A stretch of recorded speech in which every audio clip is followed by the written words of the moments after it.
Hello guys, तो आपका फिर से एक वीडियो में आपका स्वागत है। और आज की इस वीडियो के कड़वा सच में हम बात करने वाले हैं कि जो फिजिकल अट्रैक्शन एक होता है लड़का लड़की के बीच में, गर्ल बॉय के बीच में, एक जो फिजिकल अट्रैक्शन है वो शादी के बाद कितना इंपॉर्टेंट होता है और कितने टाइम तक वो अट्रैक्शन मेंटेन रहता है। फॉर एग्जाम्पल कि अगर शादी से पहले जो गर्ल बॉय होते हैं वो फिजिकली एक दूसरे से बहुत ज्यादा अट्रैक्ट रहते हैं, लेकिन शादी के बाद वो कब तक वो अट्रैक्शन मेंटेन रहता है, इसके ऊपर हम कड़वा सच में बात करेंगे।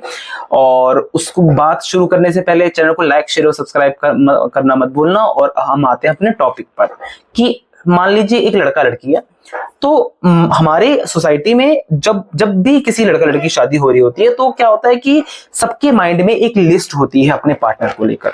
माइंड में लिस्ट क्या होती है कि भाई ये होना चाहिए, वो होना चाहिए। बट जो कभी कभी कुछ ऐसे लोग होते हैं जो लुक्स ऑब्सेस्ड बहुत ज्यादा होते हैं, उनको गुड लुकिंग लोगों से ही शादी करनी होती है, तो उनके लिए जो क्या होता है कि जो गुड लुक्स होते हैं ना वो टॉप प्रायोरिटी पे रहते हैं, वो उस चीज से कॉम्प्रोमाइज नहीं कर सकते। और जो गुड लुक्स की उनकी ना अपनी अपनी डेफिनेशन, सबकी अपनी अपनी डेफिनेशन है, सबकी अपनी अपनी लिस्ट है कि ऐसे होना चाहिए, वैसे होना चाहिए। तो जैसे मान लो कि अगर लड़का है तो वो ये बोलेगा कि यार लड़की फेयर होनी चाहिए, उसका ऐसा फिगर होना चाहिए, उसका ऐसा फेस होना चाहिए, उसकी ऐसी आईज होनी चाहिए, ठीक है।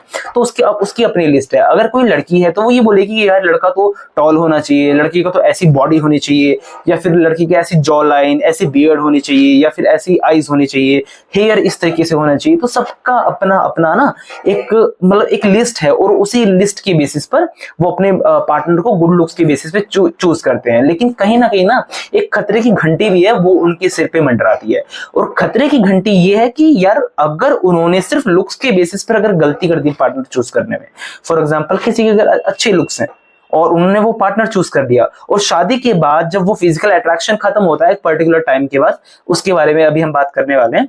तो अगर एक शादी के बाद अगर फिजिकल अट्रैक्शन जब खत्म हो जाता है एक पर्टिकुलर टाइम के बाद, और एक नेक्स्ट रियलिटी जब निकल के सामने आती है, तब वो बहुत गंदे से हिट करती है। मतलब एक्सपर्ट्स तो यहां तक भी कहते हैं कि अगर लुक्स के बेसिस पर अगर शादी हुई है ना, और मेरा भी यही मानना है कि अगर सिर्फ और सिर्फ लुक्स के बेसिस पे अगर शादी हुई है, पार्टनर ने एक दूसरे को सिर्फ लुक्स के बेसिस पर या फिजिकल अपीयरेंस के बेसिस पे चूज किया है, तो वहां पे वो शादी चलना ऑलमोस्ट इम्पॉसिबल है। हाँ, कॉम्प्रोमाइज करके अगर कोई एक पार्टनर कॉम्प्रोमाइज कर ले वो बात अलग है, लेकिन वहां पर शादी चल पाना ऑलमोस्ट इम्पॉसिबल है। वो लंबे टाइम तक शादी नहीं चल सकती, उसकी उम्र ज्यादा नहीं होती। तो ये तो हुई एक बात।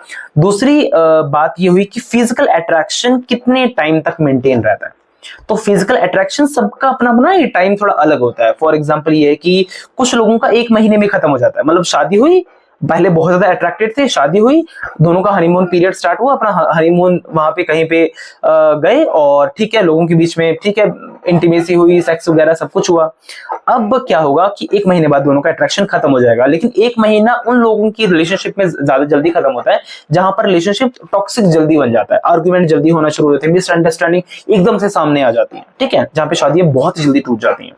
अच्छा, कुछ रिलेशनशिप्स में ये 2 महीने भी चलता है, 2 महीने 3 महीने, लेकिन मैक्सिमम पीरियड ये कितना होता है अगर मैं उसकी बात करूं तो वो 6 महीने होता है। 6 महीने से फिर ज्यादा नहीं होता। अच्छा, इसका प्रूफ क्या है कि मैं ये बोल रहा हूं? अच्छा, मेरे को एक बात बताओ कि अगर आप किसी को फिजिकली अट्रैक्टेड हो, तो आप ना आपके अंदर, मन के अंदर एक क्यूरियोसिटी रहती है, एक मतलब चीजें देखने की, ठीक है, क्यूरियोसिटी रहती है दोनों पार्टनर्स के मन में। तो अगर आप एक दूसरे, अब शादी हो चुकी है, आप दोनों एक कमरे में रहते हो, तो अब वो आप एक ही चीज को कितनी बार देखोगे? आप खुद सोचोगे, आप एक ही चीज को कितनी बार देख रहे हो? अगर मैं आपको एक छोटा सा एग्जांपल लूं कि अगर आपको एक ही डिश दिन रात डेली खाने को मिले, तो कब तक आप उसको खा पाओगे? मतलब अगर आपको मटर पनीर अगर पसंद है मान लो, तो अगर मैं आपको सुबह भी मटर पनीर आपको आपकी खाने को मिल रही है, शाम को भी खाने को मिल रही है, नेक्स्ट डे भी वही मिल रही है, उसके अगले दिन भी मिल रही है, तो चाहे कितनी भी फेवरेट डिश हो, आपका मन उससे उब जाएगा, कहोगा कि यार मैं तो अब नहीं खा सकता। यही चीज तो आपके फिजिकल इंटीमेसी में भी है शादी के बाद, कि शादी के बाद आप दिन रात एक ही पार्टनर के साथ आप लगे हुए, तो वहां पर आपका अट्रैक्शन या आपका जो एक कहते हैं ना मन भराना, वो बहुत जल्दी आपका जी भर जाएगा फिर वहां से। तो वहां पर फिर आपका इंटरेस्ट उतने टाइम तक मेंटेन नहीं रहता। ये बहुत ही बड़ा सच मैं बता रहा हूं।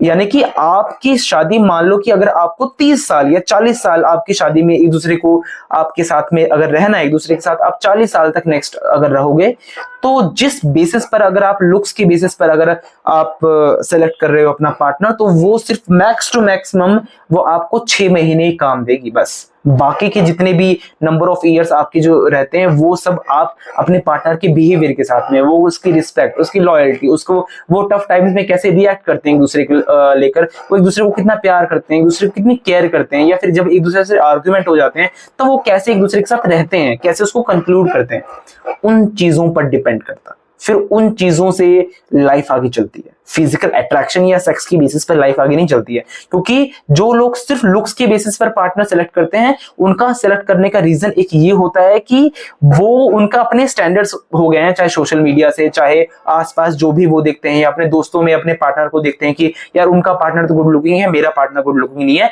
और शादी अगर अच्छे गुड लुकिंग पार्टनर से होगी तो हमें एक अच्छा सेक्स भी मिलेगा। दोनों के केसेस में, चाहे वो लड़का हो चाहे वो लड़की हो, और ये ही अल्टीमेट रियलिटी है, यही तो कड़वा सच है। तो इसलिए वो अगर आप लुक्स के बेसिस पे अगर पार्टनर सेलेक्ट कर रहे हो तो सावधान हो जाओ, क्योंकि वो चीज सिर्फ 6 महीने चलने वाली है, वो भी मैक्सिमम, क्या पता आपका 2 महीने में खत्म हो जाए, मन भर जाए।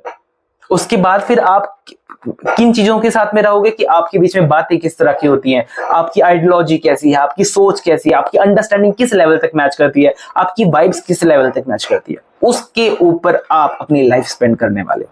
तो कभी भी आप अपना पार्टनर अगर चूज कर रहे हो तो गुड लुक्स को देखो, एक लेवल तक देखना बहुत जरूरी है, लेकिन उसके दिल के अंदर झांकना मत भूल जाना, वो दिल से अंदर से कैसा है या कैसी है, वो किन चीजों को प्रायोरिटी देते हैं। तो इसलिए, और वैसे भी अरेंज मैरिजेस में एक दूसरे को जानने का मौका बहुत कम मिलता है, 2-4 मीटिंग्स में तो बातें फिक्स हो जाती हैं, तो थोड़ा सोच समझ कर, ठीक है।